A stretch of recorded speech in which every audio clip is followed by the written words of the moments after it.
What if one letter, hidden for decades, could unravel the monarchy itself? This was no ordinary note.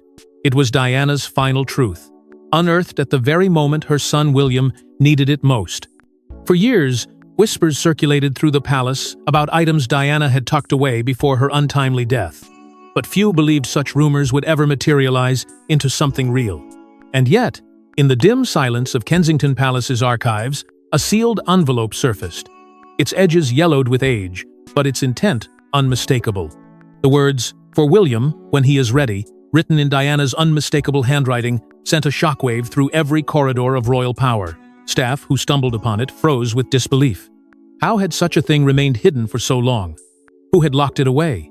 And more importantly, why had it reappeared now, at this precise moment in time, when Charles's health was faltering and Camilla's position within the monarchy remained fiercely contested? The discovery felt less like coincidence and more like destiny intervening, as if Diana herself had chosen the exact moment to speak once more. Behind closed doors, the news spread like wildfire. Senior courtiers huddled in hushed conversations, their faces pale, their voices trembling with urgency. "This is the letter that could end everything," one aide whispered, a statement that seemed less like exaggeration and more like prophecy. For they all knew what Diana represented not just to William, but to an entire nation that still carried her memory, as if she had never left. A letter written in her own hand had the power to ignite old wounds, expose hidden truths, and shatter carefully curated royal narratives. The timing was catastrophic for Charles. Already struggling to maintain control of a monarchy caught between tradition and an uncertain future, the emergence of Diana's words threatened to rip open old scandals that had never fully healed. For Camilla, too, the stakes could not have been higher. Though she wore the crown as queen consort, her legitimacy was constantly under attack, her every move scrutinized against Diana's enduring shadow. A letter from the late princess, especially one addressed to William, had the potential to erase years of careful image building. But William, upon hearing of the discovery, made a decision that startled even his closest advisors. Against every warning, against every plea for caution, he insisted the letter be handed directly to him. "It is mine," he said firmly, his voice carrying both grief and determination. No argument could sway him. It wasn't just a son reclaiming a piece of his mother. It was an heir demanding the truth. Catherine, watching quietly, understood the weight of his choice. For William, this was not about politics. This was about blood, love, and a bond that had been cruelly severed decades ago. The envelope trembled in his hands as he looked at it for the first time. The ink, faded yet still clear, felt alive, as though his mother's spirit lingered in every stroke of her pen. The courtier's warnings echoed in his ears. "Do not open it now. Not while the nation is so fragile. Not while Charles's health is in jeopardy." But William could not be swayed. Too many lies had been told. Too many truths had been buried. He could not live in ignorance a moment longer. And so, in the silence of a room that once belonged to Diana herself, William sat down, broke the seal, and unfolded the pages his mother had left for him. What he found inside was no gentle recollection, no comforting farewell. It was something far more dangerous, a truth that had waited decades to be unleashed. And when William finally unfolded his mother's words, the truth inside cut deeper than anyone could have imagined. Imagine hearing the voice of a mother long gone, her words sharper than any crown, her warning echoing across decades. As William's eyes scanned the opening lines of the letter, he felt the warmth of her love pouring through the ink, as though Diana had reached across time to cradle her eldest son once more. She spoke to him with tenderness, urging him to remain grounded, to cherish kindness, and to never forget the humanity beneath the throne that would one day be his. For a fleeting moment, William could almost hear her laughter, almost feeling the comfort of her embrace. But the tone shifted swiftly, and what began as a mother's love transformed into something much darker. The words took on the weight of prophecy, cutting through the silence like a dagger. Diana's hand did not waver in truth. She wrote of betrayal, of manipulation, of a monarchy she believed was built on shadows and half-truths. She described the pain of being paraded for the world while her heart broke in private. She spoke of the invisible chains of power that sought to crush her spirit, and of the whispers in palace walls that carried more venom than any public scandal. With every sentence, William felt the veil of royal dignity unravel. revealing the bitterness his mother had endured in silence. He trembled as he read her unflinching words. "The monarchy is built on lies. You must know this, William, or it will consume you too." The letter carried no hesitation in its accusations. Diana laid bare the truth about his father's divided heart, his unshakable obsession with Camilla, and the way it had poisoned not only their marriage, but the very foundation of the crown itself. She warned that the love Charles claimed for his family was compromised by a relentless pursuit of another woman, one whose presence had haunted their union long before William and Harry could understand what betrayal truly meant. These were not gentle observations, they were accusations wrapped in grief, the kind that burned into William's soul. Then came the line that felt less like advice and more like command. "You must not repeat your father's mistakes." It was more than a warning. It was an instruction from a mother who knew the stakes of a crown built on fragile ground. She saw in William not only a son, but the heir to an empire teetering on the edge of change. And she tasked him with ensuring that love, honesty, and loyalty would guide him where Charles had faltered. The words struck like thunder, echoing in William's mind until his eyes blurred with tears. Beside him, Catherine reached for his hand, her presence steady against the storm. She understood that this was not just a letter, it was a reckoning. As the pages shook in his grasp, William could no longer hold back his grief. Silent tears streamed down his face, falling onto the paper that carried his mother's truth. Every word etched itself deeper, binding him to a destiny he had never fully embraced. Catherine whispered softly, urging him to breathe, but the weight was unbearable. This was more than memory. This was a voice rising from the grave, demanding to be heard. When news of the letter reached Charles, the reaction was immediate, but not one of sorrow or nostalgia. "I panicked." His face paled, his hands trembled, and those who witnessed it understood that he feared not the memory of his late wife, but the revelations she had left behind. His fear was not of grief, but of exposure. The past he had fought so hard to bury was clawing its way back into the present, threatening to destroy the fragile facade he had spent decades constructing. But Charles's collapse was not over the letter itself. It was what Diana revealed inside. Secrets he had fought to bury forever. Diana's words were not gentle recollections, they were accusations, etched in ink that could never fade. As William turned to the next page, the tone grew darker, and the weight of his mother's anguish pressed heavily upon his chest.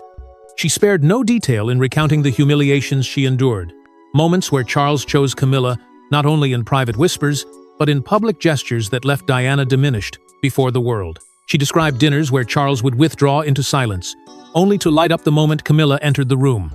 She recalled official appearances where she stood alone, watched and adored by crowds, yet painfully aware that her husband's gaze was elsewhere. The ink bled with betrayal, and William, reading it, felt the sharpness of each wound, as though it had been inflicted anew.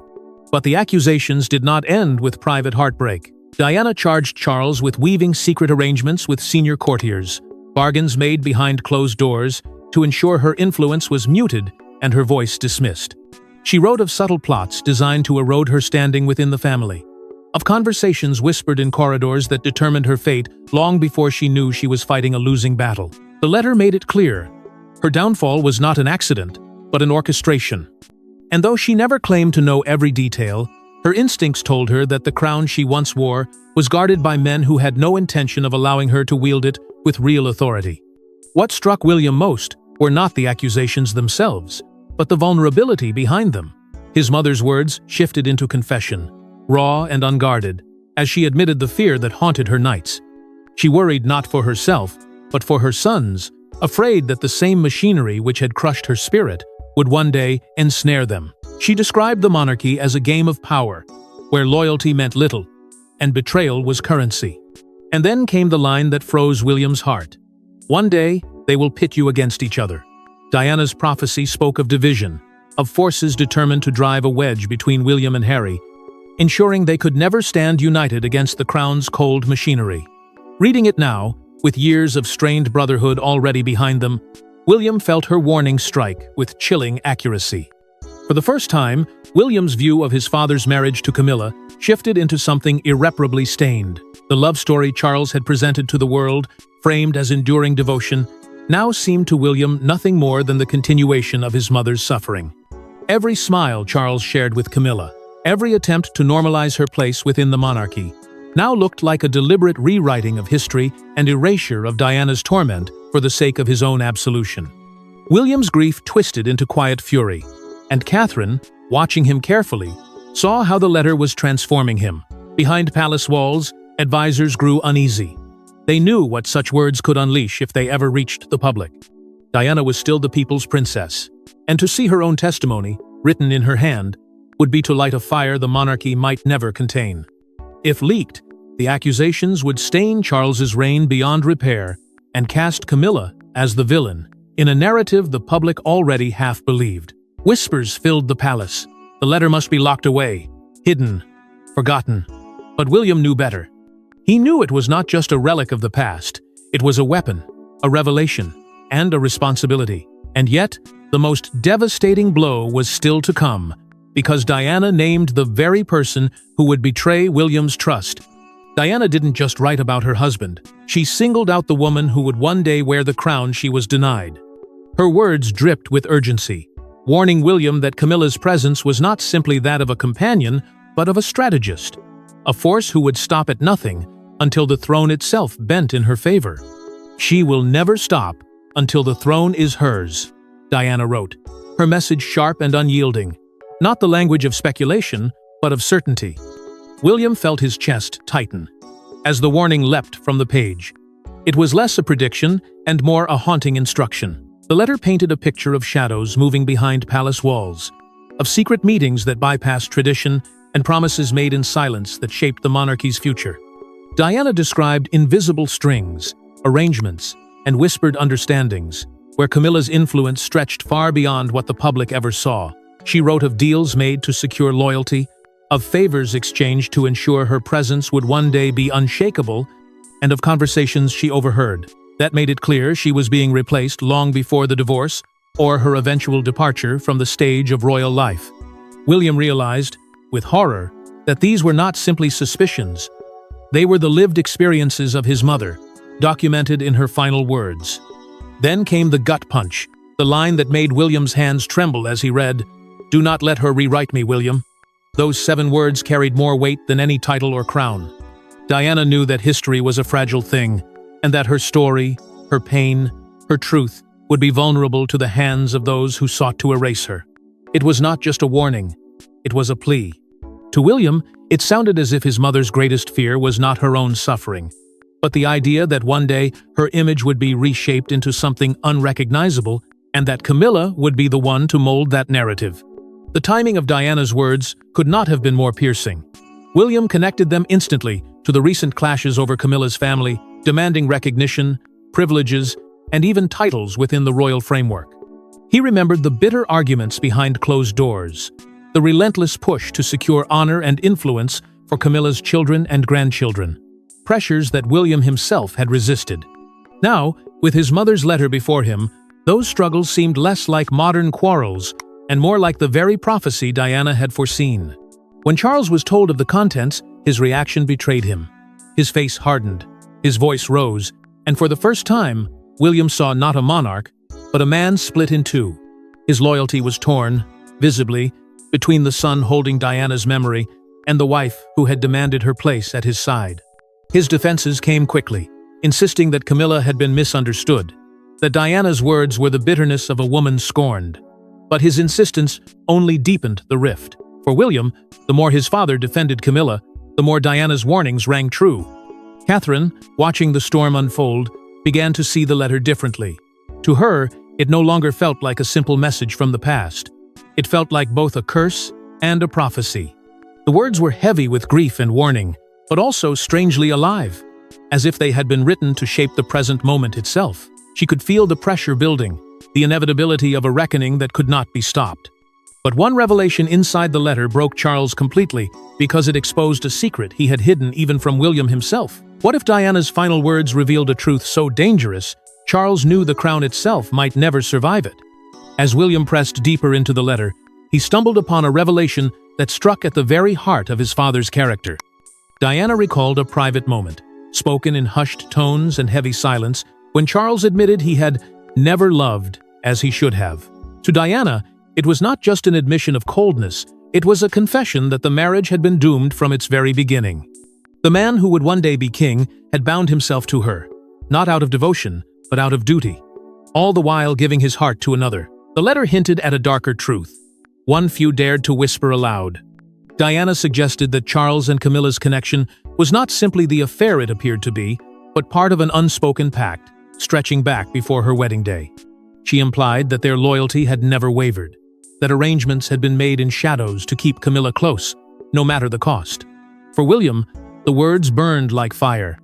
They suggested not just betrayal, but calculation, a deliberate deception played out on the grand stage of the monarchy. His mother had been cast as the perfect bride, the shining princess, while his father quietly ensured that another woman's influence remained firmly rooted in the background.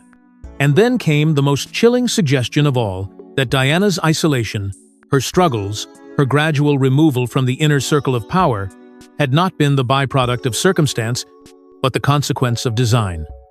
She described conversations she overheard, coded language that revealed decisions made about her fate before she even realized the walls were closing in. The suggestion was clear. She had been maneuvered into silence, her every step watched, her every protest dismissed. Reading those lines, William's stomach churned. His mother had known she was being suffocated, not by accident, but by orchestration. Charles's response to the rediscovery of these words was nothing short of collapse.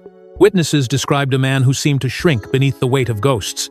He lashed out in anger, not at the accusations themselves, for they were his own words, but at the fact that they had returned, resurrected in his son's hands. He raged at fate, at the intrusion of history, at the impossibility of burying what he had once whispered in weakness. His fury was desperate, a defense not of truth, but of survival. He knew, perhaps more clearly than anyone, that if Diana's words became public, his reign would be remembered not for leadership, but for betrayal. The monarchy's moral foundation trembled under the weight of these revelations. If the king himself had built his legacy on deception, how could the crown endure? The institution relied on faith, on an image of dignity and loyalty. But Diana's letter stripped that facade away. For William, the moment was shattering. He saw not only the pain his mother endured, but the rot at the core of the system he was expected to inherit. And for the first time, he questioned whether the monarchy could survive not the enemies outside its gates, but the secrets festering within its own bloodline. And as Charles struggled to contain the fallout, the letter's final paragraphs turned from warning to instruction. It was more than a letter, it was a manifesto, a blueprint for William's destiny. As he read on, Diana's tone shifted once more, no longer the voice of a wounded wife, but that of a mother preparing her son for the battles he would one day face.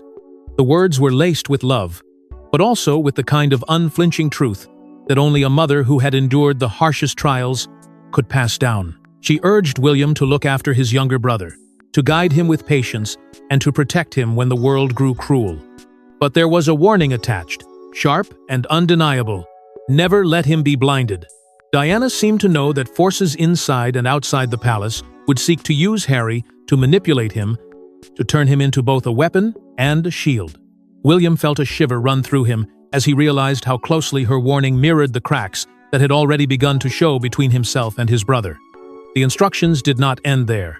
Diana's pen carved a direct call into the page, one that William could not ignore: restore the soul of the crown. It was not a request, it was a command. She described the monarchy as something that had lost its spirit, consumed by power, ambition, and deceit. Her words suggested that it would fall upon William not merely to inherit the crown, but to save it.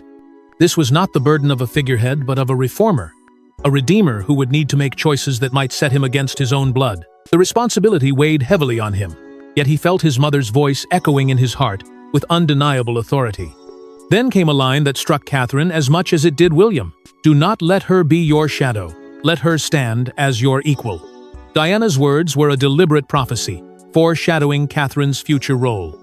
It was as though Diana had peered decades ahead, recognizing that William's strength would falter if Catherine was forced to remain behind him rather than beside him. William tightened his grip on the paper as he read the words aloud, his eyes flickering toward his wife. For Catherine, the moment was both humbling and terrifying.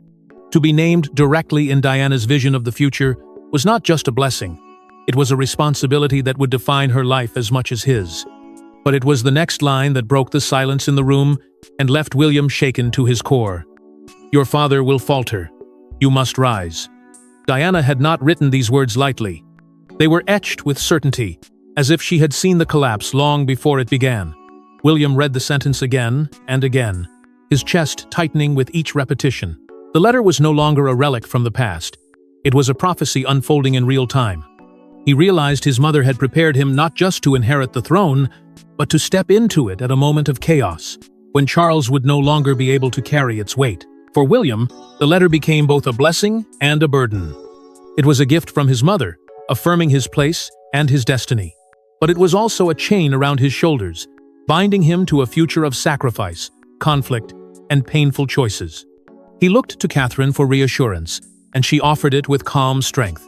She reminded him that he was not alone, that together they could shoulder the legacy Diana had placed upon them. Yet even as Catherine's words soothed him, both she and William knew there was another who would see this letter not as a prophecy of renewal, but as a direct threat to her own power. And when Camilla learned of the letter's existence, her fury turned into a campaign of desperation. The queen consort had everything to lose, and she knew this letter could erase her place in history. From the moment whispers of its existence reached her ears, Camilla's composure cracked. To her, Diana's words were not the voice of a grieving mother, but a weapon sharpened against everything she had fought to achieve. With a mixture of fear and fury, she demanded that the letter be sealed away permanently, hidden in some vault, where no one, not William, not Catherine, nor the public, would ever lay eyes on it again. But in the palace, nothing was so simple. Advisors gathered in tense, divided meetings, some insisting transparency was the only path to preserve what little trust remained, while others argued that the monarchy itself would collapse if Diana's accusations were allowed to escape into the light. The clash was more than political. It was survival, and the stakes could not have been higher. Camilla's desperation grew until she could no longer remain in the shadows of advisors and courtiers. She sought out William directly, choosing confrontation over silence. With her voice low but sharp as steel, she told him, "Do not let her words destroy us." It was less a plea than an ultimatum, an attempt to bind him with guilt, to force him to choose between protecting the institution or honoring his mother's memory. But William did not yield. For the first time, he met Camilla not as his father's wife, but as the woman his mother had warned him about. His refusal was quiet, but it was absolute, and the chill it left in the room was unmistakable. That refusal triggered a standoff unlike anything the palace had seen in decades. William stood firm, clutching the letter as though it were both shield and sword, while Camilla seethed, knowing that her position was slipping. The walls of secrecy she had spent years reinforcing were beginning to crack. To make matters worse, rumors began to ripple beyond the palace gates. Journalists spoke of lost words, of documents Diana had left behind that could turn the monarchy inside out. The public's curiosity, always lingering just beneath the surface, flared into speculation and suspicion. Every denial from the palace only made the whispers louder. Every deflection fed the sense that something was being hidden. In the midst of this storm, Charles unraveled. He was torn between the two people who defined his life. His wife, who demanded protection at all costs, and his son, who clung fiercely to his mother's truth. His health, already fragile, seemed to buckle under the weight of the tension. He wept privately, then raged publicly, unable to reconcile his desire to shield Camilla with the inevitability that William would not betray Diana's memory. Those close to him saw a king reduced to a man haunted by choices that no crown could redeem. Yet even in his anguish, Charles failed to see what was coming. For the true blow to the monarchy did not come from Camilla's desperation, nor from his own indecision. It came from Diana herself. Her voice, silenced in life but immortalized in ink, was about to erupt into the world in a way no one foresaw. The letter was no longer confined to William's trembling hands. It was about to belong to the people. But the final blow came not from Camilla, nor Charles, but from Diana herself, whose words became public in a way no one foresaw. When the letter surfaced, it wasn't just a family scandal, it was a national reckoning. No one knew exactly how it happened. Some whispered it was a deliberate act by a palace insider. Others suggested it was a leak orchestrated by those who wanted the monarchy brought to its knees. But the fact was undeniable. Excerpts of Diana's lost letter made their way into the hands of the press. Within hours, her words were splashed across headlines, broadcast on airwaves, and dissected in every corner of the country. The voice of the people's princess had returned, and it thundered louder than the crown itself. The effect was immediate and seismic. Diana's accusations of betrayal, manipulation, and lies confirmed what many had long suspected but never dared to say aloud. Her warnings about Camilla, her fears for her sons, and her confessions of a monarchy built on shadows sent shockwaves through the public.